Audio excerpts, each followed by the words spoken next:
Correct గా మీరు election moment లోనే సినిమా రిలీజ్ చేస్తున్నాం. ఆ. దాని వల్ల నేను చాలా బాధపడుతున్నా. మరి తర్వాత చూస్తే నా కొడుకుని చాలా కామెడీగా చూపిస్తున్నారు. ఇది ఎంత వరకు కరెక్ట్ అని అడుగుతున్నాను ఈ రోజు. సో ఇప్పుడు ఎలక్షన్ తీయడం లేదండి.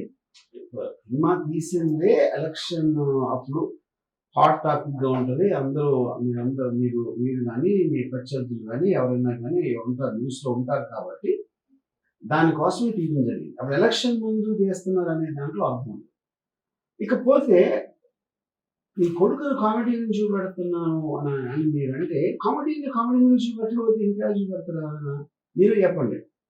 అది మీరు చెప్పగలిగితే నేను చంద్రబాబు నాయుడు ఫిల్మ్ ఇన్స్టిట్యూట్లో వచ్చి నేను మళ్ళీ నేర్చుకోవడానికి ట్రై చేస్తాను. మీరు ప్రయత్నం చేయండి. తదుపరి మీకు ఒకటే చెప్తున్నాను వార్నింగ్.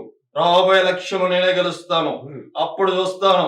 మీకు ముంబై మాఫియా ఉండొచ్చు, దావుద్ ఇబ్రహీం ఉండొచ్చు, కానీ రాబోయే ఎలక్షన్స్ లో విజయం వచ్చిన తర్వాత అప్పుడు చూద్దాం తమ్ముడు.